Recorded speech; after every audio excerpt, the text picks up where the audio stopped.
Benjamin Netanyahu और Donald Trump ने 28 फरवरी को ईरान के खिलाफ एक नासमझी भरी और अवैध जंग छेड़ दी।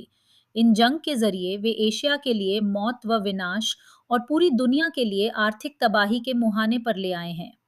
जंग के 21 दिन बीत जाने के बाद भी ईरान ने इजराइल और फारस की खाड़ी के पड़ोसी देशों में स्थित अमेरिकी सैन्य अड्डों पर दनादन मिसाइल और ड्रोन बरसाना जारी रखा है।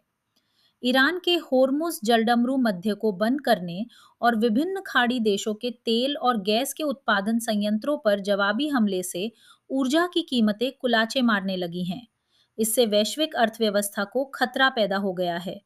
अजीब विडंबना है कि अमेरिका के हमेशा चलने वाले युद्धों के विरोध को चुनाव हथकंडा बनाकर 2 बार राष्ट्रपति पद हासिल करने वाले ट्रंप ने अब अमेरिका को इजराइल की ओर से एक और विनाशकारी संघर्ष में झोंक दिया है।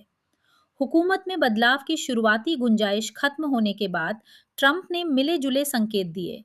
उन्होंने कहा कि वे बातचीत के लिए राजी हैं, लेकिन जब ईरान ने मना किया तो उन्होंने उसके मुख्य ऊर्जा निर्यात टर्मिनल खार द्वीप पर हमले का आदेश दे दिया। इसके बाद इजराइल ने ईरान की सुरक्षा परिषद के सचिव और इस जंग में मोर्चा संभाले रिवॉल्यूशनरी गार्ड्स तथा राजनीतिक प्रतिष्ठान के बीच एक प्रमुख कड़ी अली लारिजानी के साथ साथ ईरान के खुफिया विभाग के मंत्री और बासिज अर्धसैनिक बल के कमांडर की हत्या करके टकराव और बढ़ा दिया। बुधवार को इजराइल ने ईरान के साउथ पार्स गैस क्षेत्र पर हमला करके एक और लाल लकीर को लांघ दिया। इसके बाद कतर, यूएई और सऊदी अरब के ऊर्जा ठिकानों पर ईरान के हमले हुए। जंग शुरू होने से पहले ही कईयों ने चेताया था कि ईरान पर पूर्ण हमला एक क्षेत्रीय संकट को जन्म दे सकता है। हाल तक नोबेल शांति पुरस्कार पाने की कोशिश करने वाले ट्रंप ने बेपरवाह होकर जंग शुरू कर दी।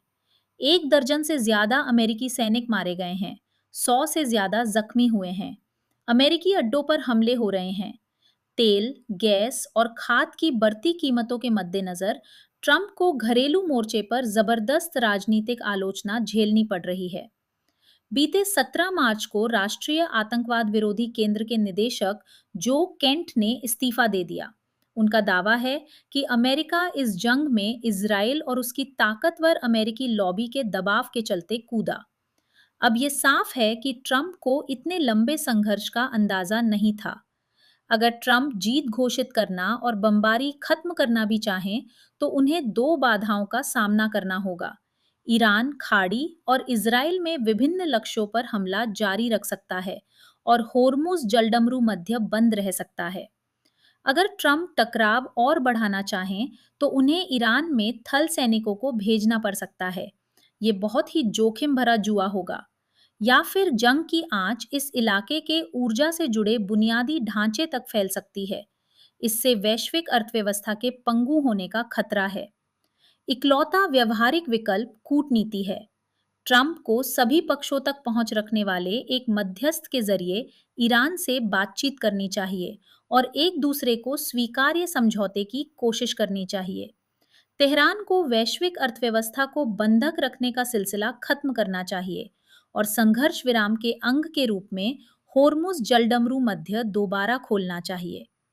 अगर अमेरिका आइंदा अमेरिकी या इजरायली आक्रामकता के खिलाफ भरोसेमंद गारंटियों की पेशकश करे, तो समझौता अब भी संभव हो सकता है।